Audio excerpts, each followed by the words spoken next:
শুভ আবেলি কেদাৰনাথ মন্দিৰৰ পৰা মোৰ পিছফালে দেখা পাইছে মন্দিৰভাগ আৰু মন্দিৰভাগৰ পিছফালে আছে এয়া ভীমশিলা। এই কেদাৰ ঘাটিৰ গ্লেচিয়াৰত ক্লাউড ব্লাষ্ট হৈ পেলাই গ্লেচিয়াৰ ব্লাষ্ট হৈ এই দুইফালেদি পানী বৈ আহি পেলাই তললৈ আহি কেদাৰ ঘাটি বা কেদাৰনাথক অনিষ্ট কৰিছিলে। কিন্তু এই ভীমশিলা ভাগ সেই বানপানী বা গ্লেচিয়াৰৰ পানীৰ লগত উটি আহি মন্দিৰৰ পিছফালে অৱস্থান গ্ৰহণ কৰাত পানীটো দুইফালে ডিভাইড হৈ যোৱাত মন্দিৰভাগৰ ৰক্ষা পৰিল বুলি এটা জনবিশ্বাস আছে। আৰু আপোনালোকে জানেই চাগে প্ৰায় সকলো লোকে এই ভাগ হৈছে ভীমশিলা আৰু এই ভাগ কেদাৰজীৰ মন্দিৰ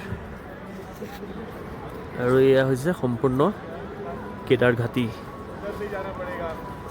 ডাৱৰ দলে নামি আহিছে আৰু পিছফালৈ পূৰা ঢাকি পেলাইছে ডাৱৰে। ঠাণ্ডা যথেষ্ট, মাইনাছত যাওঁ অৱস্থা।